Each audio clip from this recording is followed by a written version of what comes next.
Buenas noches. Bueno, lo primero, bienvenidos todos de nuevo a las conferencias de los jueves, que bueno, después de este pequeño descanso de Semana Santa retomamos. Y hoy pues vamos a tener una conferenciante que es la doctora Rosa Murelle. Por las caras que veo, pues mucha gente la conoce. Pero bueno, un poco de introducción de currículum, que lo tengo que mirar porque es un currículum muy largo, os voy a decir. Ella es licenciada en medicina, licenciada en, médico especialista en estomatología, médico puricultor, ¿vale? Y máster o magíster en odontopediatría, doctora en medicina y doctora en odontología. Bueno, puedo seguir leyendo, pero veis que le da tiempo a hacer muchas cosas. ¿Vale? Y bueno, dentro de esa presentación, que es un poco pues todo su currículum, sobre todo también decir que yo personalmente pues me hace ilusión presentarla aquí en el colegio, porque es una de las personas que hizo que a mí me gustara y que también trabajé con niños, igual que ella. Ella fue mi profesora, como a muchos que veo aquí, de pregrado, que os irá inculcando, ¿no? Que os gusten los niños. Luego profesora también en el máster y bueno, luego compañera ahora y muy buena compañera. Entonces, bueno, pues no deja de ser que me haga más ilusión. Y el tema que hablamos un poco, que pusiera en el colegio, que creo que puede servir a mucha gente, es pues, bueno, recordarnos un poco de farmacología, recordarnos un poco los fármacos que utilizamos en niños, cuándo debemos utilizarlo, ¿no? En niños y, bueno, en qué dosis, pues que nos cuente un poco sobre todo eso. Y, bueno, pues luego las dudas que tengáis me podéis preguntar. ¿De acuerdo? Bueno, pues os dejo con ella, cuando quieras. ¿Aquí? Vale. Bueno, pues muchas gracias, doctora Saavedra. Yo estoy encantada de que me haya invitado. Para mí, no lo podéis imaginar, hace 30 años puede ser o más, cuando yo era estudiante de medicina, porque yo en mi época había que hacer medicina para ser dentista, pero yo lo que quería ser era dentista, no médico. Entonces, en mi familia, que todo el mundo nos hemos dedicado a lo mismo, mi abuelo, mi padre, mis tíos, pues me venía aquí los jueves siendo estudiante de medicina, en segundo, en tercero, en cuarto de medicina, con mi tía María Luisa, que mi tía María Luisa era la única a la que le interesaba un poco más la ciencia, porque mi padre, mi abuelo y todos estaban todo el día trabajando y aquí no venían nunca. Entonces yo me venía con María Luisa, con mi tía, nos sentábamos aquí y yo venía a escuchar. Así que hoy me siento muy halagada de que la doctora Saavedra, que como bien me ha dicho, fue alumna mía de quinto, como muchos que estáis aquí, pues que haya podido inculcarle de alguna manera su amor a los niños. Yo siempre digo que trabajar con niños debía de ser más caro que poner un implante. La desgracia es que por desgracia no es así, que el que le pone el implante gana más dinero que el odontopediatra, pero la labor del odontopediatra es muy importante. Me pidió que quería hablar. Esta es una clase que las que han sido alumnas mías del magíster doy todos los años en el magíster de odontopediatría. La he cambiado bastante. Pues claro, no es lo mismo explicar esto a las alumnas del máster que explicarlo, digo las alumnas del máster porque nunca tenemos hombres. Así es. Bueno, alguno queda, ¿verdad, doctor de Nova?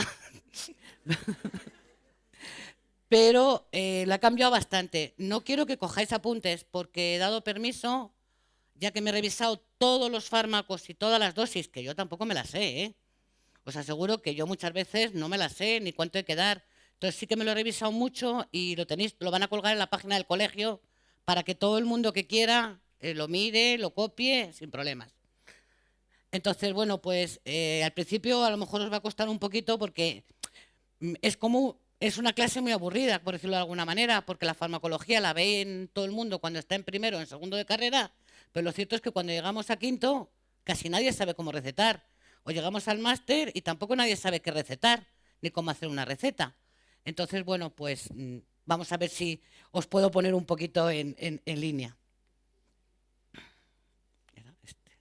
Bueno, empezamos diciendo que es un fármaco. Tengo que empezar por algo. Entonces, un fármaco es una sustancia química que lo que hacemos es utilizarla para prevenir o para inhibir un proceso fisiológico que realmente no queremos. Cuando doy esta clase en el máster, yo siempre digo que hay que tener mucho cuidado con lo que recetamos en odontología. La ventaja que existía antes es que todos éramos médicos, pero ahora casi ninguno somos médicos, o casi ninguno es médico. Entonces, yo me miré la ley, hablé incluso con el profesor Perea, que sabéis que en esto es un experto, y me dijo, tú léete la ley. La ley del 1986, 17 de marzo, es una ley muy ambigua. Lo único que viene referido a cómo se hace, qué es lo que hay que prescribir, dice, en el artículo primero, en el párrafo 3, dice, los odontólogos podrán prescribir los medicamentos, prótesis y productos sanitarios correspondientes al ámbito de su ejercicio profesional. Entonces, ¿qué podemos recetar? ¿Qué puede recetar un odontólogo? Todo. Porque es tan ambigua que realmente podemos recetar todo. Un ansiolítico, pues si el niño que viene a la consulta está muy nervioso, está en el ámbito de nuestra profesión. Si al niño le vamos a mandar un ibuprofeno, pues habrá que a lo mejor mandarle un protector gástrico. Si viene un niño allí a nuestra consulta y la mamá te está diciendo, es que el niño por las noches lo que tiene es un bruxismo porque el niño chirría los dientes. Muchas veces, para saber si un niño chirría, no hace falta, o para ver la causa de ese chirriamiento, ¿qué ocurre? Pues simplemente a lo mejor es un niño pequeño que juega en el parque y lo que tiene son unas lombrices. Antes de empezar a tratar ese bruxismo, hay que descartar que el niño chirríe por lombrices. ¿Por qué no vamos a mandar un antielmítico? También está dentro de nuestro ámbito. Y un opiáceo, pues si hay que dormir un poquito al niño o darle alguna cosa para que el niño, pues también. Ojo con esto, podemos recetar lo que queramos, pero con cuidado de no meter la pata, porque el profesor Perea me comentaba que realmente lo único que no se puede recetar es el óxido nitroso, porque en una clínica de odontología intentaron poner el óxido nitroso y la Comunidad de Madrid no les dejó. Entonces, ¿qué podemos recetar? Lo que queramos, con precaución y sabiendo lo que hacemos. ¿De acuerdo? En odontopediatría lo cierto es que afortunadamente utilizamos muy poquitos fármacos, muy pocos. Tenemos que tener en cuenta siempre que los niños difieren de los adultos porque los procesos farmacocinéticos, aquello que nos contaban en farmacocinética, son totalmente distintos debido porque el niño está creciendo continuamente y se está desarrollando. ¿Qué hacemos? Pues saber un poquito qué es lo que ocurre en los niños. La absorción es distinta. El pH gástrico de los niños es positivo y el vaciamiento gástrico hasta los 6 meses es negativo. La distribución es totalmente distinta. Tienen lo que llamamos la permeabilidad que todavía existe en la barrera hematoencefálica. ¿Cómo se fijan las proteínas plasmáticas? También de forma negativa. La excreción renal, muy importante a la hora de recetar, que sepamos por dónde va a excretar. Que en los niños la excretación glomerular es negativa, la resorción tubular es negativa y la secreción tubular también es negativa. Entonces, todos estos parámetros tenemos que tenerlos en cuenta porque estamos con niños. ¿Qué es lo que importa? Pues esto es debido a que los tejidos de los niños son inmaduros, hay una propensión a la acidosis y a la deshidratación que en los adultos ya no va a existir y los tejidos están en continuidad con proliferación, con lo cual tenemos que tener esa constante muy en cuenta a la hora de recetar. El balance hormonal en los niños es muy distinto al de los adultos. Y llegamos a que cómo calculamos la dosis. Cuando llevas muchos años trabajando, como me pasa a mí, llega un momento que las dosis las haces pues como te ha ido toda la vida y más o menos de carrerilla. Cuando no sabes cómo recetar, existen varias reglas que las encuentras en cualquier libro, que te dice cómo recetamos en un niño mayor de 2 años. Coges la dosis del adulto, la edad en años del niño, la divides por la edad en años del niño más 12 y te da la dosis del niño. Pongo un ejemplo muy claro. Imaginaros un niño que pesa, que tiene 5 años. Cogemos la dosis del adulto, en este caso, por ejemplo, supongamos que es 1 gramo de amoxicilina. 1 gramo de amoxicilina sería multiplicado por 5, dividido entre 5 más 12. Al final al niño habría que darle 0,3 gramos al niño cuando tiene 5 años. Cuando no sabemos, queremos utilizar la más fácil. Y la más fácil es utilizar la regla de Clark. La regla de Clark la hacemos con el peso. Es mucho más sencillo hacerlo con el peso de los niños. Coge la dosis del adulto, el peso del niño, cuántos kilogramos pesa, que la mamá o el papá normalmente suelen saber cuánto pesa el niño. En la facultad, por ejemplo, tenemos la suerte que tenemos pesos, también podemos pesar al niño, lo dividimos entre 70 y nos da las dosis que tienes que dar al niño. Vuelvo a poner un ejemplo. 1 gramo de amoxicilina sería lo que sería una dosis de adulto. Un niño que pese 22 kilos, dividirías 22 entre 70 y te daría que tienes que dar para un niño de 22 kilos 0,3 gramos. Esto es una forma muy sencilla de hacerlo, que lo podemos hacer absolutamente todos. Ya cuando llevas mucha experiencia, sabes que con un niño con 22 kilos le tienes que dar 250 miligramos de amoxicilina, pero que casi es, fijaros, 0,3 gramos. ¿Qué tenemos también otras reglas? Pues que cuando dices, puedes pensar, un niño de 6 meses es un quinto de la dosis adulta. Al año es un cuarto de la dosis adulta. A los 3 años, un tercio. A los 7,5 años, un medio. Y para los 12 años ya la dosis más o menos es la misma que un adulto, porque sabéis todos, cuando vemos una niña de 12 años, que casi pesa 40 kilos. Entonces ahí ya no tienes problemas. ¿Qué más hay que tener en cuenta? Pues una cosa que nos pasa a todos los que trabajamos con niños. ¿Qué hace la mamá? La mamá le da una cucharada. Una cucharada, ¿cómo es una cucharada? Pues el problema de las cucharadas es que las cucharadas pueden ser soperas. Las cucharadas pueden ser de café. Las cucharadas pueden ser de moca. Por regla general, una cucharada sopera son 7,5 centímetros cúbicos, una cucharada de café 5 centímetros cúbicos y la de moca, que son esas pequeñitas, pues 3 centímetros cúbicos. ¿Pero qué ocurre? Que depende de la cubertería. Las cuberterías que tenemos ahora tan modernas, a veces la cucharilla de café es como un pocillo. Entonces hay que tener muy en cuenta siempre, decirle a las mamás que no cojan la cuchara, que cojan el dosificador que viene con el antibiótico, con el antiinflamatorio, para evitarnos este problema. Pero las mamás son muy dadas, dicen, bueno, le doy una cucharada de... Pues mire, no, coja el dosificador y coja lo que hace falta para el niño. ¿Cuáles son los principales errores que podemos cometer? En la dosificación, esto que os acabo de contar. La cucharada puede ser grande, pequeña o mediana. Coger siempre lo que pongan en el antibiótico que compre la mamá. Porque incorrecta indicación del tratamiento. No debemos de dar antibióticos sí por sí o un antiinflamatorio sí por sí. Hay que darlo siempre cuando sea necesario. La falta de actualización, pues eso nos pasa a los viejos. Que a lo mejor te va bien la amoxicilina y resulta que han salido 20.000 antibióticos nuevos que van mejor y que hay que mirarlos, hay que saberlos, porque puedes encontrar que hay antibióticos que funcionan mejor. Insuficiente selección, pues claro, la mamá coge ya a los 4 días, no le molesta nada al niño y le deja de dar el fármaco. Pues eso también hay que advertirlo. Olvido, pues nada, que se me ha olvidado la pastilla esta noche, que no he puesto el despertador. Pues eso hay que tenerlo en cuenta. Yo lo que siempre hago a las mamás es advertirlas que es más fácil coger y se queda un antibiótico cada 8 horas. ¿A qué hora cena el niño? Pues sobre las 9, las 10. Pues empezar, por ejemplo, a las 11 de la noche cuando se acabe de acostar, dárselo a las 7 de la mañana y dárselo a las 3 de la tarde. No que ponga el despertador, porque cuando hay que poner el despertador, pues no se pone. Entonces es más fácil, no en el momento que se vaya a la consulta que lo tome, sino que empiece por la noche para darlo 8, 4, 12, 7, 7, 3, 11, para que no haya problemas. Nuestra labor es importante porque, claro, hay que informarles, hay que darles el consejo de cómo utilizar esto y, fundamentalmente, educarles. Esto es muy importante cuando vayamos a prescribir cualquier fármaco. Cuando informamos, muchas veces la mamá, ¿pero cómo vamos a darle un antibiótico? Pues si explicamos cómo hay que explicar las cosas y para qué se manda y por qué se manda, lo pueden entender. Cuando no explicamos o no hablamos con los padres, te pueden plantear más problemas. El incumplimiento terapéutico es un grave problema porque al final yo leía, vamos, lo han dicho esta semana o la semana pasada en la televisión, que los antibióticos en Inglaterra no estaban haciendo los efectos deseados, estaban creando muchas resistencias y todo es por el problema este de que la gente toma las medicinas como les da la gana. Lo cierto es que ahora en las farmacias en Madrid, por lo menos, se han puesto muy serios. Y tú, como no lleves una receta de un antibiótico, no te lo dan. Afortunadamente. Con lo cual, pues estas cosas a lo mejor se van un poco solucionando. Educación. Si nosotros ya somos los primeros que nos automedicamos y los padres de los niños se automedican, es más fácil que automediquen al niño. Entonces es muy importante a los padres que no tomen el ejemplo de ellos, que al niño no le van a automedicar porque sí, que hay que darle siempre las cosas como hay que darlas.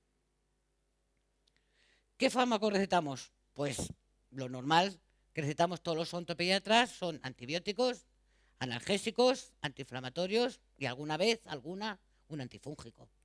Rara vez, pero nos puede ocurrir. Empezamos con los antibióticos. Los antibióticos sabemos todos que son sustancias orgánicas que producen los microorganismos y que inhiben el crecimiento de otros microorganismos. Tenemos que tener siempre, un poco repitiéndome lo anterior, cuatro importantes consideraciones. La primera, necesidad clara de que haya que mandar un antibiótico. Si no hay que mandarlo, no se manda. Realizar siempre una historia cuidadosa por saber si el niño ha tenido una reacción adversa previa, si ha tenido una alergia, para saberlo. Si es un niño que no conocemos, si es un niño que ya tenemos, hay que siempre escribirlo en la historia, en letras rojas, para saber que el niño ha podido tener una reacción adversa. Saber qué antibiótico hay que dar. No vamos a dar un antibiótico que el microorganismo que lo produzca no sea susceptible. Entonces, determinar qué antibiótico es el más idóneo. Y saber los efectos colaterales, por supuesto. No podemos dar a un niño con una insuficiencia renal un antibiótico que se esté secretando por orina y que agrave más su cuadro. Entonces, eso es muy importante. Es muy importante, por lo tanto, saber la etiología, las enfermedades, las características a la hora de elegir este fármaco antimicrobiano. ¿Qué hacemos? Pues si fuéramos todos muy doctos y tuviéramos la gran suerte, habría que hacer un estudio microbiológico. Habría que coger qué es el germen que está produciendo, sembrarlo en aquellas placas de Petri que conocíamos, de no sé qué, y ver cuál es el antibiótico idóneo. Eso es muy difícil.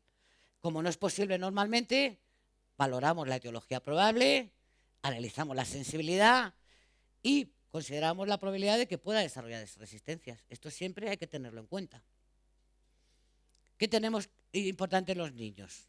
Que dependerá un poco el antibiótico de la gravedad del cuadro, de la localización de la lesión, de las enfermedades que pueda tener que le acompañen, los antecedentes que tenga de hipersensibilidad o tolerancia a determinados antibióticos, que la función, cómo la tiene la función renal o hepática para saber a la hora de excretarlo si le puede afectar, y si ha tomado otros antibióticos previos para saber que no ha tenido reacciones adversas, y si toma otro tipo de medicación. Esto siempre hay que preguntarlo. ¿Cómo lo elegimos? Que sea bactericida, que el espectro reducido incluya la etiología que lo produce, que se ve fácilmente. Si a un niño le vas a mandar una pastilla y no la traga, pues más fácil darle un jarabe o darle unos polvos para que el niño se los pueda tomar. Que la farmacocinética sea adecuada, el más barato, porque no vamos a ir a mandar el más caro si hay un antibiótico que hace el mismo efecto. Y que se dé por la vía idónea normal y con la dosificación siempre la más apropiada. ¿Qué nos ocurre? Que nosotros en la boca tenemos la gran suerte, que no nos hace falta muchas veces sembrar en las placas de Petri, porque lo que tenemos en la boca son estreptococos y estafilococos. ¿Y a qué responden bien estas bacterias? Pues sobre todo a las penicilinas y a los macrólidos. Con lo cual, ¿qué tenemos? Pues tenemos un montón de antibióticos que nos van a venir bien para utilizarlos en estos casos. Las amoxicilinas más ácido clavulánico, los macrólidos cuando hay algún tipo de alergia, y esperemos que nunca haya que mandar una cefalosporina, pero también se pueden utilizar perfectamente en la cavidad bucal. Empezamos con la amoxicilina, la panacea de todos. ¿Quién no ha mandado una amoxicilina? Todo el mundo hemos mandado una amoxicilina. Yo, esto lo van a colgar todo porque yo, todo esto que os pongo me lo he mirado, pero no me lo sé de memoria. Y creo que no se lo sabe nadie de memoria. Entonces, es muy importante saber que tiene compatibilidad con otros antibióticos, que la dosis normal es de 40 miligramos kilo día en niños y que hay presentaciones en gotas, en polvo para suspensión oral en 125, en polvo para suspensión oral en 250, en sobres de 125, en sobres de 250 y ya en cápsulas. Entonces es muy importante preguntar a la mamá, ¿cómo se toma el niño mejor el antibiótico? ¿Cómo se lo toma mejor? Con la jeringuita y metido en la boca. Pues le mandas una suspensión, le mandas un jarabe. O sea, dependiendo un poco el niño cómo lo tome. ¿Qué pasó con las amoxicilinas? Que se utilizaron tanto que empezaron a caber resistencias. Entonces aparecieron las amoxicilinas con ácido clavulánico, que son también súper conocidas. Está el Aumentine, está el Clavumos y tenemos un preparado FG, que son todos los preparados que son los que ahora recetan en la Seguridad Social, que nosotros tenemos la suerte de te poder recetar lo que queramos, pero son los genéricos, porque los genéricos son mucho más baratos. Entonces lo único que hay que poner es amoxicilina EFG o genérica y ya nos vale. Igual la dosis mínima de 20 a 40 miligramos y hay que tener cuidado porque tiene las alergias el que tiene niño que tiene alergia a la penicilina no se le puede dar. Un niño con mononucleosis infecciosa, que es la enfermedad que todos sabéis del beso, tampoco se le puede dar, hay que preguntar y saber muy bien que todos estos llevan, las suspensiones suelen llevar fructosa y hay que tener cuidado y preguntar si el niño puede ser diabético. Y también hay que tener cuidado con que haya fenilcetonuria. Entonces, cuando ocurre esto y lo has preguntado, lo prescribes antes de las comidas y no pasa nada. Y también igual, pues las presentaciones son en gotas, en suspensión, y que por regla general en niños de 2 a 7 años suspensión oral, en sobres, y para más mayores, sobres comprimidos. Y sabéis que esto no lo copiéis, ya os digo que yo tampoco me lo sé de memoria, lo he revisado todo y entonces va a estar colgado en la página del colegio para que lo tengáis y lo podáis utilizar. ¿Qué ocurre? Que de repente un niño no llega con una alergia a la penicilina. ¿Qué mandamos? Pues claro, tenemos que tener otro grupo de antibióticos para aquellos niños que no puedan tomar una penicilina. Entonces, los niños que tienen alergia a las penicilinas y sus derivados, como son la amoxicilina y la amoxicilina con ácido clavulánico, tenemos el grupo de los macrólidos. Macrólidos hay un montón y os van a sonar todos ahora cuando empiece a hablar de los macrólidos, porque así a lo mejor, ¿qué es un macrólido? Los macrólidos, pues la pantomicina, eritrogobins, y también tienen un genérico que se pone eritromecina en la receta y no hay ningún problema. Nos pasa igual que también son efectivos contra los gram positivos, que son los bacterias que suele haber más en la cavidad bucal, y los podemos utilizar cuando tenemos un problema con una alergia. La dosis también de 30 a 120 miligramos kilo día, y hay que tener cuidado porque tienen interacciones más que los otros antibióticos, con los anticoagulantes orales, con los antiepilépticos y con la ciclosporina. Y cuando hay un problema hepático, porque su excreción es fundamentalmente a través de la vía hepática, hay que tener cuidado. Igual, pues tenemos en solución de 250 gramos, en envases de 60 mililitros y de 120 mililitros, y en cápsulas desde 250 a 1 gramo.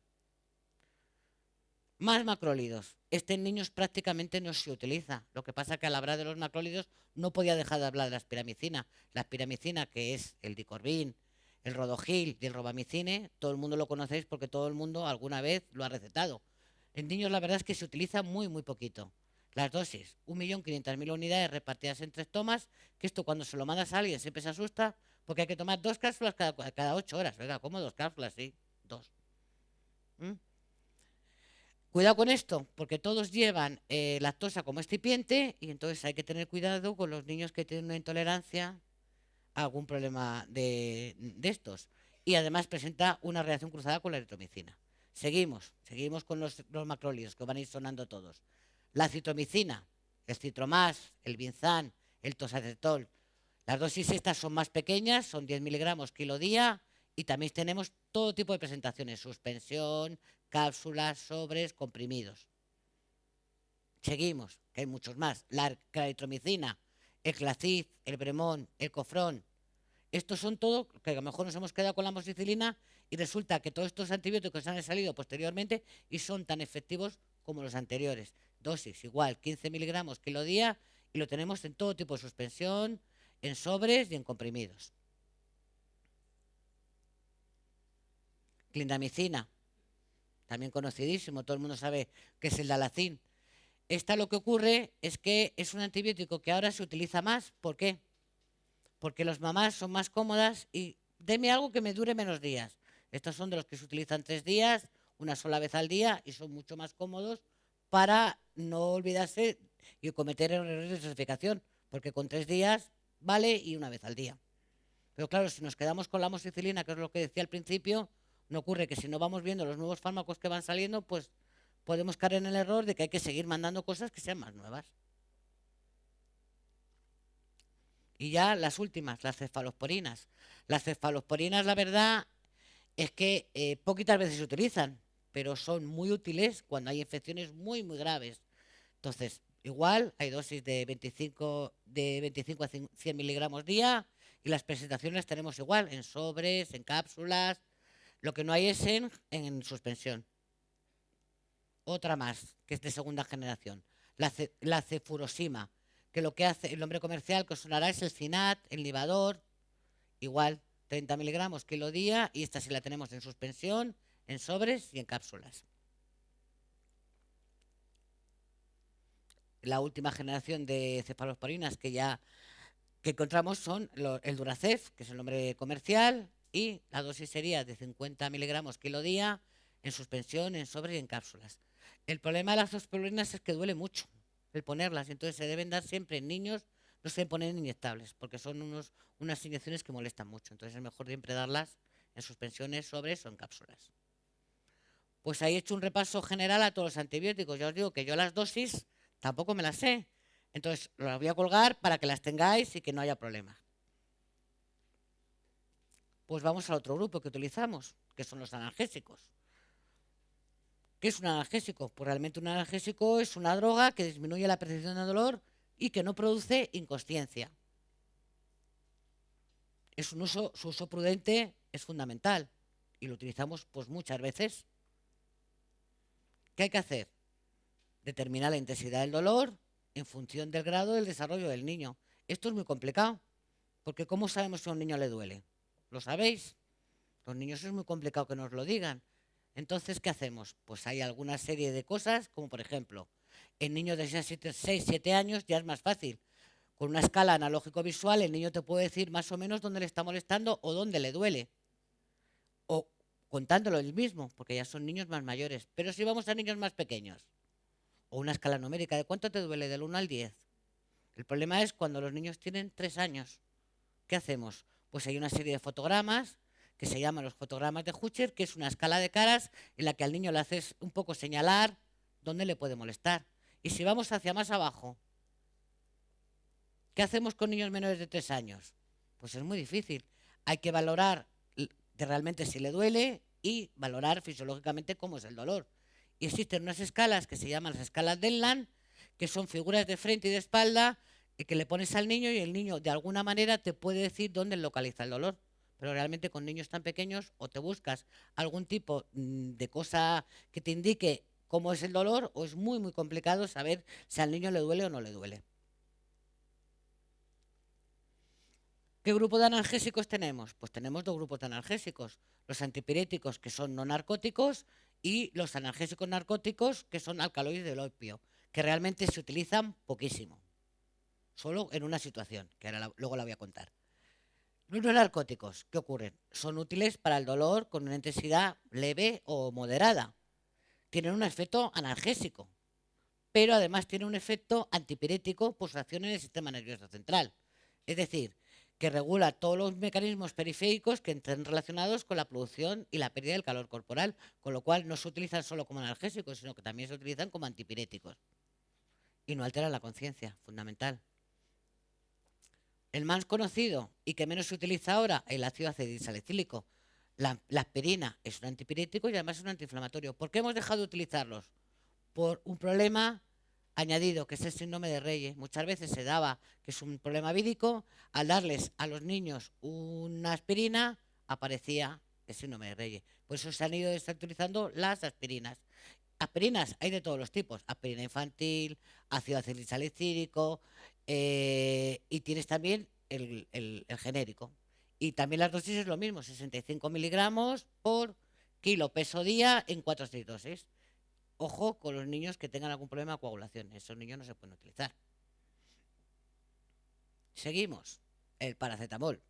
El paracetamol, que su nombre es acetaminofén, tenéis también cantidad, tenéis un genérico, desde la piretal, el febrestal, el termargil, el gelocatil infantil. Lo que pasa es que tú cuando a la mamá le preguntas, los niños siempre toman apiretal, que la apiretal es lo que más toman.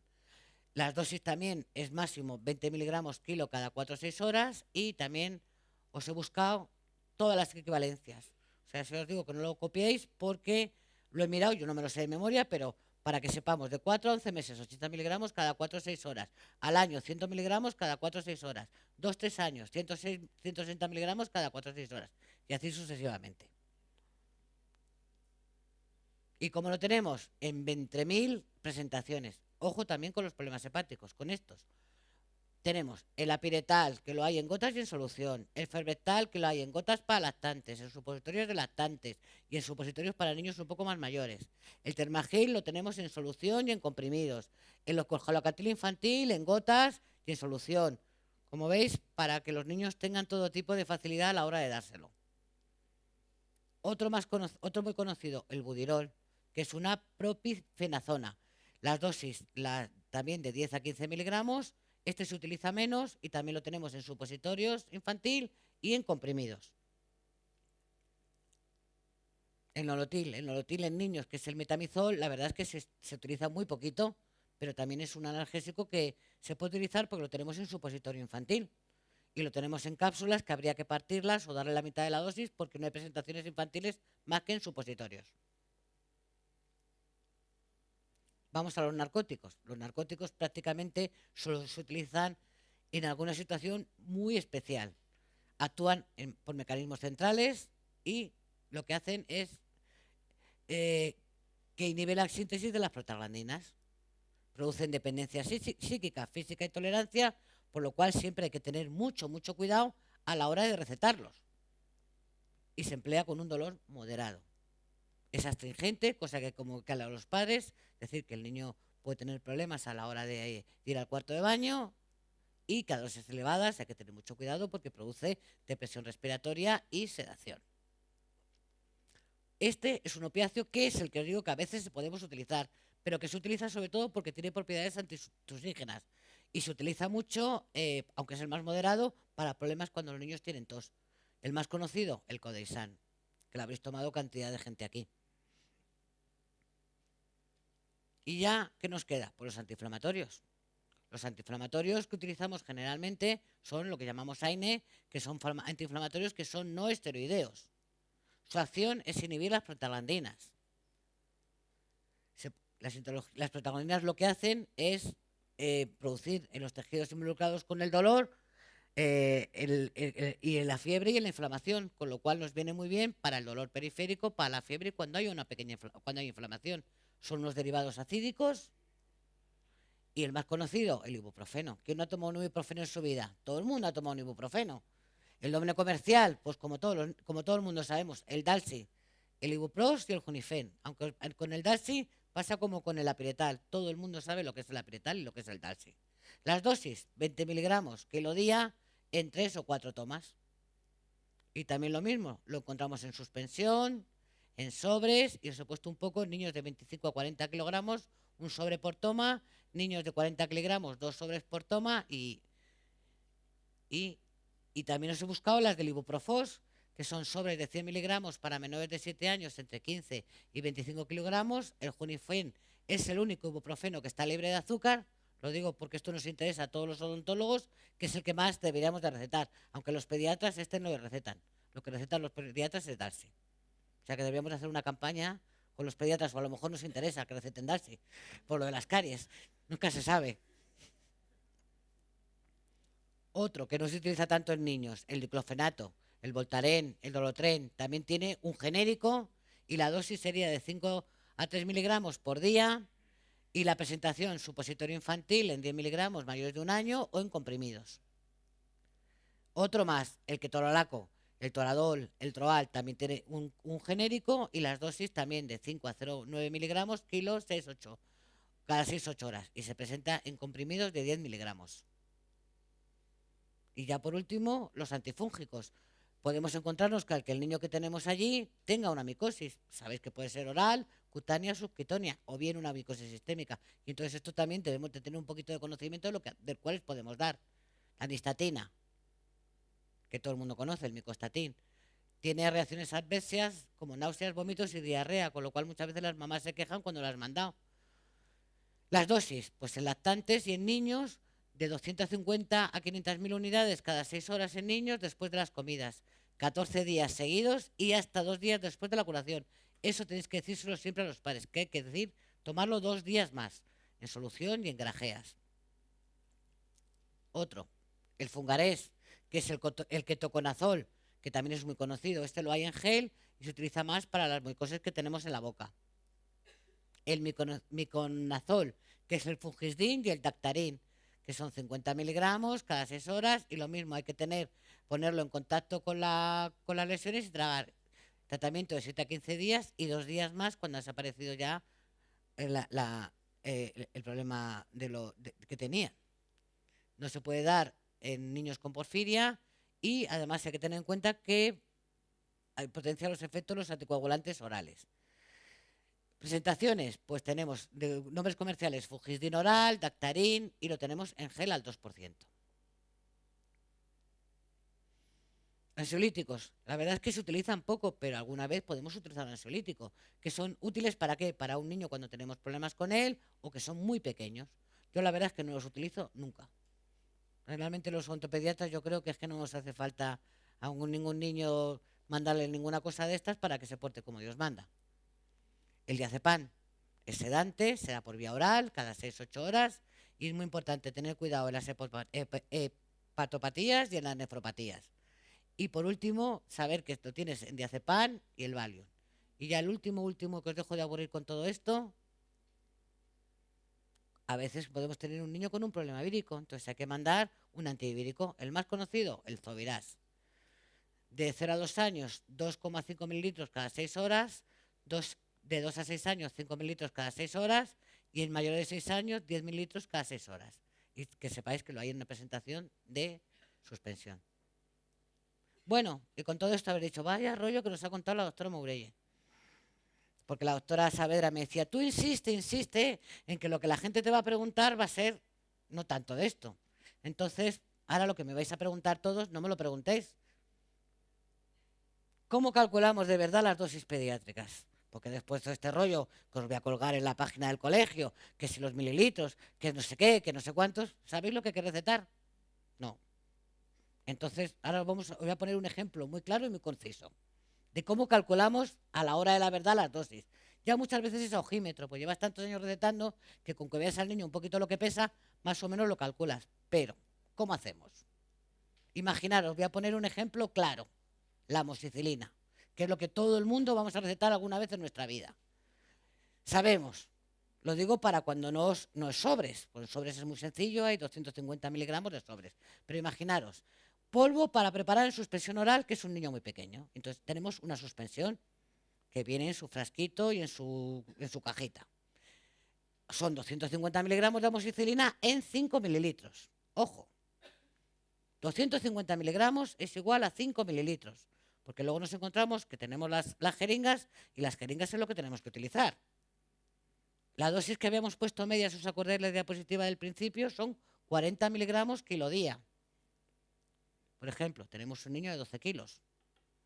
Sería 40 miligramos por los 12 kilos que tiene al día. Seguimos.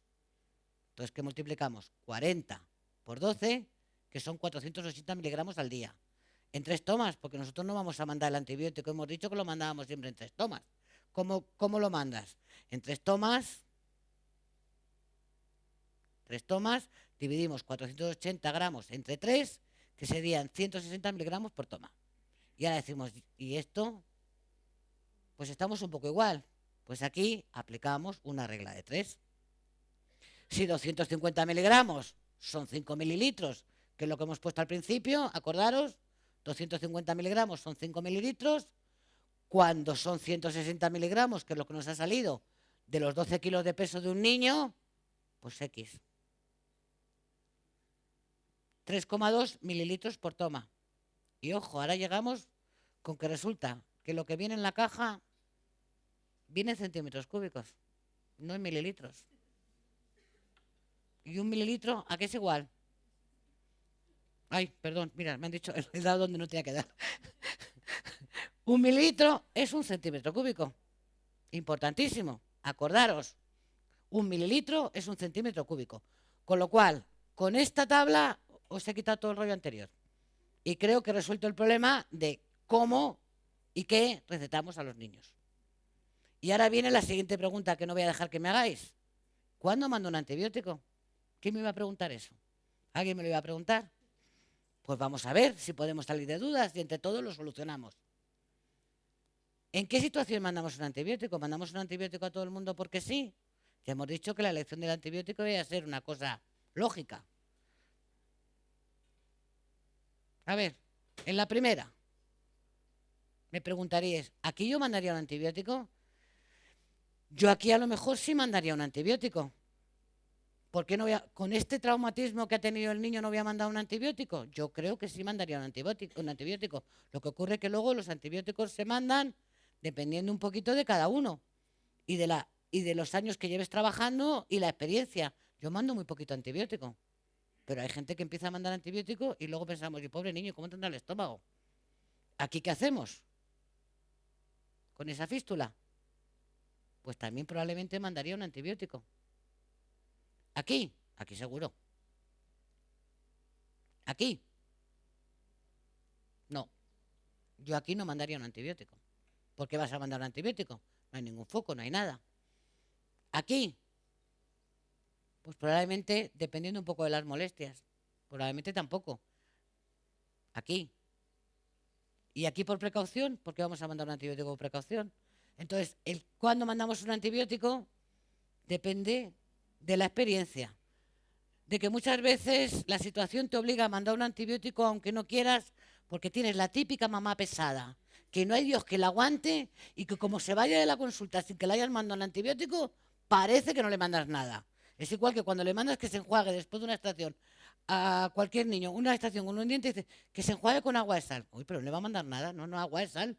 Entonces, hay gente que aunque tú estés convencido de que no debes de mandarlo, solo por lo pesados que son, lo mandas. Entonces, todo esto depende de cantidad de situaciones. Cuando llevas muchos años trabajando y ya ves entrar a la mamá y dices, bueno, esta me va a dar por saco.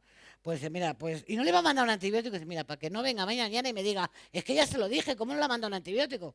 Pues muchas veces lo tenemos que mandar. Así que creo que con estas dos últimas os he quitado todo el rollo anterior. Muchas gracias.